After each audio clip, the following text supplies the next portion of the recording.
تو ایک بچہ جب آگے نکلنا لگتا ہے تو اس کا ابو یا کوئی جو بڑا وارث ہے وہ دوسرے کو پکڑ لیتا ہے کہ یار تھوڑا، اور دوسرے کو موقع ملتا ہے کہ وہ آگے نکل جاتا ہے۔ اچھا وہ کہتا ہے کہ میرا یہ کتنا خیر خواہ ہے کہ میرے مقابلے میں جو دوڑ رہا تھا اس کو روک کے تو مجھے آگے جانے کا موقع دے دیا۔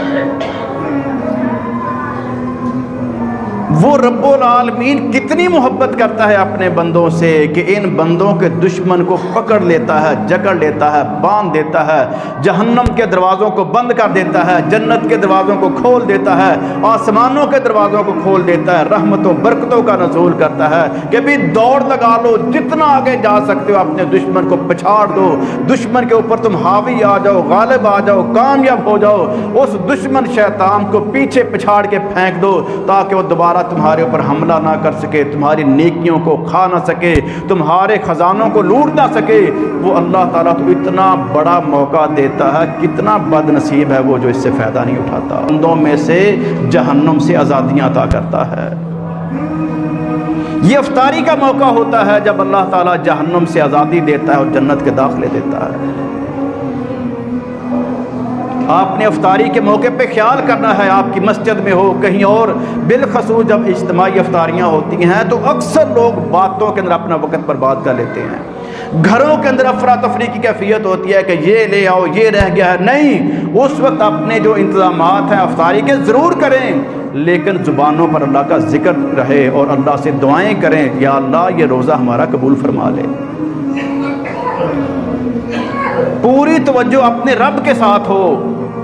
اگر گھر میں مہمان آئے ہوئے ہیں، رشتہ دار آئے ہوئے ہیں، ان کی افطاری کا اہتمام آپ نے کیا ہے یا آپ مہمان بن کے گئے ہیں، تو یہ جو وقت ہے اس کو باتوں میں ضائع نہ کریں، اس کے اندر اللہ کا ذکر کریں۔ باتیں تو ساری زندگی ہوتی رہتی ہیں، یہ افطاری کا جو اہم ترین موقع ہے، قبولیت کا موقع ہے، اللہ کے عطا کرنے کا موقع ہے، اس کو ضائع نہ کر بیٹھیں۔ اور اسی انداز سے اگر کوئی یہ بندہ سمجھتا ہے کہ جی دن بڑا لمبا ہو گیا،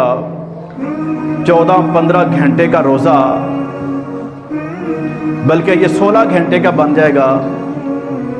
صبح بیدار ہونا اور رات تراویح کو پڑھنا، اس سے تو اور زیادہ اس میں سے منفی کرنا پڑے گا، 24 میں سے چند گھنٹے بچیں گے، نیند پوری نہیں ہوگی۔ اتنا لمبا روزہ، اتنا لمبا دن، پھر اس کے اندر بھوک پیاس، گرمی اور اپنے کام کاج اور معاملات، اوپر سے یہ وبا کا فتنہ، تو کیسے روزہ رکھیں؟ جب بھی دل میں یہ بات آئے تو یاد رکھنا چاہیے کہ ہماری زندگی کتنی لمبی ہوگی۔ یہ مہینہ ایک ہے رمضان کا، ٹوٹل زندگی ہماری بالفرض 60-70 سال بھی ہو جائے، اس پہ کتنے مہینے بنتے ہیں؟ 60-70 مہینے۔ ان 60-70 مہینے جو رمضان کے ہیں، ان کے ایک ایک دن کے اس دورانیے کو دیکھنے کے بعد کہیں پر اگر وسوسہ آئے تو سوچ لینا ہے کہ ایک دن یوم محشر کا وہ 50,000 سال کا ہے۔ 50,000 سال کا ایک دن۔ اور جس گرمی کے ہم بہانے بناتے ہیں وہاں پر کیفیت کیا ہوگی؟ پیارے پیغمبر علیہ الصلوۃ والسلام نے فرمایا کہ ایک بندے سے 70 ہاتھ دونوں طرف، چاروں طرف اس کا پسینہ ہوگا، اور بلندی اس کی اتنی ہوگی کہ کوئی اپنے گلے تک اور کوئی اس کے اندر ڈبکیاں لگاتا ہوگا۔ 70 فٹ آپ ذرا دیکھیں کہ پسینہ کسی بندے کا ہو تو کیا بنے گا، گرمی کی کیفیت کیا ہوگی۔ جتنی کسی کی ہائٹ ہے اس کے مطابق دیکھیں، اس کو ضرب دے 70 سے اور 4 دفعہ، کہ چاروں طرف 70 فٹ، اور پھر اس کی بلندی 5-6 فٹ تک، اتنا پسینہ ایک ایک بندے کا، وہ 50,000 سال یہ کیفیت ہو تو کیا بنے گا؟ ذرا صرف اس کا تصور کر لیں، انشاءاللہ یہ روزہ بڑا آسان ہو جائے گا۔ کوئی فرنس پہ کام کرنے والا ہے، سخت ترین ڈیوٹی کرنے والا ہے، کوئی اینٹیں اٹھا کے 4تھی-5ویں منزل پہ جانے والا، جتنی مشقت والا کام ہے، جتنی زیادہ مشکل والا کام ہے، اس 50,000 سال کو سامنے لے آئیں، انشاءاللہ سارا آسان ہو جائے گا۔ نبی مکرم علیہ الصلوۃ والسلام کے جانثار محنت مشقت کرتے تھے کھیتی باڑی کرتے تھے، ہر قسم کی محنت مشقت تجارت کی ہے، روزہ کسی نے نہیں چھوڑا۔ اور پیارے پیغمبر علیہ الصلوۃ والسلام نے فرمایا کہ میں ایک دن سویا ہوا تھا، دو بندے آئے، مجھے بازوؤں سے پکڑا اور ایسی جماعت کے پاس، ایسے لوگوں کے پاس لے گئے جن کو الٹا لٹکایا گیا تھا، الٹا لٹکا کے ایڑیوں کے ساتھ ان کو اوپر باندھ کے ان کی باچھوں کو چیرا جا رہا تھا۔ میں نے پوچھا یہ کون ہے اور کیوں ہو رہا ہے ان کے ساتھ؟ بتایا گیا یہ وہ لوگ ہیں جو وقت سے پہلے روزہ افطار کرتے تھے، روزہ رکھنے والے، وقت سے پہلے افطار کر لینے والے۔ ایک تشریح اس حدیث کی یہ کی گئی ہے کہ جو افطاری سے پہلے ہی افطار کر لیتے ہیں، لہذا ہمیں یہ خیال کرنا چاہیے، ان دونوں حدیثوں پر بیک وقت عمل کرنا چاہیے، کہیں کسی کی زد میں نہ آ جائیں۔ ایک حدیث یہ ہے کہ جس نے وقت سے پہلے افطار کر لیا اس کی سزا یہ ہے، اور دوسرا فرمایا کہ میری امت اس وقت تک خیر پر رہے گی جب تک اپنی افطاریوں میں جلدی کرے گی۔ پھر اسی طریقے سے ہم نے بڑے بڑے فنکشن رکھے ہوتے ہیں کہ جناب میں نے افطار پروگرام کرنا ہے، محلے کے اور علاقے کے اور خاندان کے سارے لوگوں کو جمع کرنا اور پھر کئی قسم کی ڈشیں تیار کرنی ہیں۔ ہمیں اس کے بجائے دیکھنا چاہیے کہ میرے رشتہ داروں میں سے کون سا غریب مسکین ہے جو بیچارہ سحری افطاری کا بھی انتظام نہیں کر سکتا، اس کو راشن پیک دے دیں۔ یہ اتنی بڑی نیکی ہے، پیارے پیغمبر علیہ الصلوۃ والسلام نے فرمایا کہ جس بندے نے کسی روزہ دار کے لیے اہتمام کر دیا اس کی سحری افطاری کا، اس کو اتنا ہی اجر و ثواب ملتا ہے جتنا کہ روزہ دار کو۔ صرف تھوڑا سا خرچہ کرنے کی وجہ سے وہ پورے دن کی محنت مشقت، وہ عبادت، وہ ریاضت، وہ عبادتیں، وہ ریاضتیں، وہ ذکر و اذکار، وہ دعائیں، جتنا اجر و ثواب روزہ دار کو ہوگا اتنا ہی یہ راشن پیک دینے والے کو ہو جائے گا، اور ہر دن کے بدلے جتنے دنوں کو آپ اہتمام کریں گے اتنے دنوں کی نیکیاں آپ کو ملتی جائیں گی، اور روزہ دار کے اجر میں کوئی کمی نہیں کی جاتی۔ اس طریقے سے ہمیں تھوڑا سا یہ ماحول دیکھنا چاہیے۔ ہم چونکہ عادی ہیں کہ جی ہمیں پروٹوکول ملنا چاہیے، بینک میں جائیں تو وہاں پر مینیجر سے سلام دعا ہونی چاہیے، کسی چوکی تھانے میں جائیں تو وہاں پر وہ پولیس آفیسر سے تعلق ہونا چاہیے، عدالت کچہری میں جائیں تو کوئی بار کا عہدیدار واقف کار ہونا چاہیے، کسی محکمے میں جائیں تو یونین کا نمائندہ میرا منتظر ہونا چاہیے۔ یہ ہماری نیچر ہے، اس کو بھی ہمیں کنٹرول کرنا چاہیے اور اس کو اٹھا کے آخرت پہ لے جانا چاہیے کہ اللہ رب العالمین نے جو پروٹوکول دینا ہے روزہ داروں کو کہ اسپیشل ایک گیٹ لگایا جائے گا، جتنے روزہ دار ان کے لیے کہا جائے آؤ، نہ کوئی تمہارا انتظار ہے نہ قطار ہے، یہ سارے روزہ داروں کے لیے اسپیشلی دروازہ کھولا گیا ہے، آؤ یہاں سے داخل ہو جاؤ۔ کتنا بڑا پروٹوکول ہے۔ تو ہمیں اپنی آخرت کو اپنے اوپر غالب کرنا چاہیے۔ جب ہماری آخرت ہمارے سامنے ہوگی اور اس کے مطابق ہم چلیں گے تو انشاءاللہ دنیا کے اندر رہتے ہوئے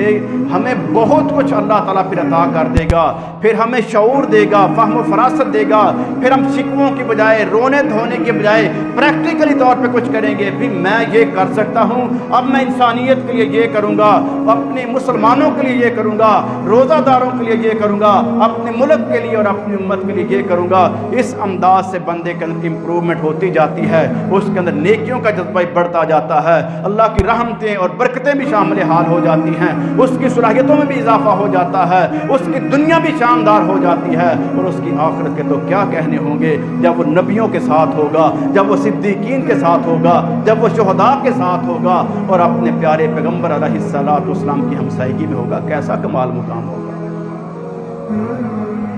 تو ہمیں اپنے آپ کو اس قالب میں ڈھالنا ہوگا، اپنے رمضان کو اس انداز کا ترتیب دینا ہوگا،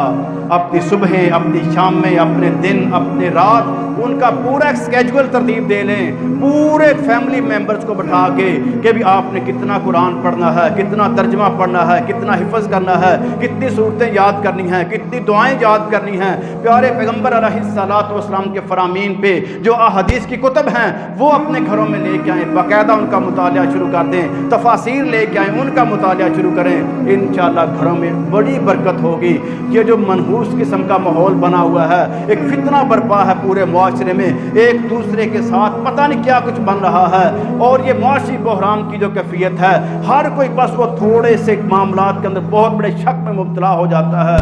اور تو اور کوئی چھینک مار دے تو سائیڈ پہ ہو جاتا ہے کہ پتہ نہیں بارود پھٹنے لگا ہے۔ یہ رب کا عذاب ہے۔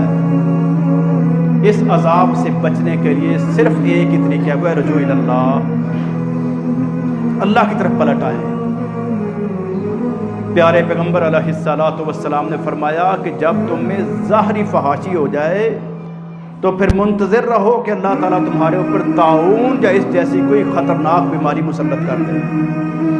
اور ایسی ایسی بیماریاں تمہارے اوپر آ جائیں جو تمہارے باپ دادا نے سنی بھی نہیں تھی۔ اب بتاؤ کرونا کا نام کس نے سنا تھا؟ یہ 2 سال ہوئے ہیں نا۔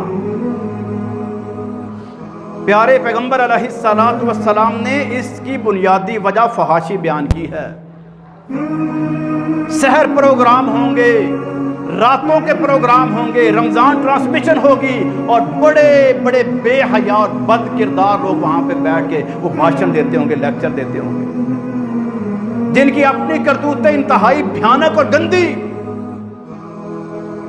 جب وہ آپ کے سامنے بیٹھے ہوں گے تو پھر آپ کا کردار بھی تو ان جیسا بنائیں گے نا۔ حتیٰ کہ بدبختی کی انتہا ملک پاکستان میں کہ یہ رمضان المبارک میں قائم ہوا لا الہ الا اللہ کی بنیاد پہ، اس کے اندر کسی چیز کی بھی مشہوری دیتے ہیں، وہ گھی کی ہو، وہ چینی کی ہو، وہ کسی چیز کی ہو، وہ کھانے پینے کی ہو، وہ پہننے کی، اس کے اندر بد کرداری ضرور سکھائی جاتی ہے۔ مشہوریوں کے نام پہ یہ آپ گجرانوالہ کا جو اوور برج ہے اس پر چلے جائیں، کپڑے کی مشہوری کی فلیکسیں لگی ہوئی ہیں، اور یوں لگتا ہے کہ یہ بدبخت پاکستانی ہے ہی نہیں، کوئی یورپ سے آئے ہوئے ہیں، اسلام کے ساتھ کوئی تعلق نہیں ان کا، ایسا انداز اختیار کیا ہوا ہے، اور جب ان کے پاس جا کے آپ بیٹھیں گے وہ آپ سے بڑے مسلمان نکلیں گے۔ تو یہ پھر وبا کیا ہے؟ یہ فحاشی کے اندر ایک دوسرے سے آگے بڑھنے کی دوڑ کیوں ہے؟ جتنے یہ برانڈڈ قسم کے سٹائل ہیں یہ سارے بے حیائی پر مشتمل کیوں ہیں؟ ہر اشتہار کے اندر عورت کو کیوں پیش کیا جاتا ہے؟ محترم بھائیو، یہ ہے اصل فتنہ، تمام تر بیماریوں کی جڑ یہ ہے، تمام تر بحرانوں کی جڑ یہ ہے، سب سے بڑا فتنہ یہ ہے جو فحاشی کو پروموٹ کیا جا رہا ہے مختلف طریقوں سے۔ اس کو کنٹرول کریں، اپنی دکانوں میں، اپنے کاروباروں میں، اپنے گھر بار میں، جہاں جہاں پہ ممکن ہے پردے کو لاگو کر لیں۔ جب آپ پردے کو لاگو کر دیں گے اللہ کی برکتیں اور رحمتیں آئیں گی۔ یوں سمجھ لیں کہ آپ نے اپنی عورتوں کو نہیں ڈھانپا، اپنے ایمان کو کور کر لیا، محفوظ کر لیا۔ جب ہمارا ایمان محفوظ ہوگا ہماری تجارتیں بھی بہترین ہو جائیں گی، ہمارے ملک بھی شاندار ہو جائیں گے۔ اللہ ہمیں اس کی توفیق عطا فرما دے۔ واخر دعوانا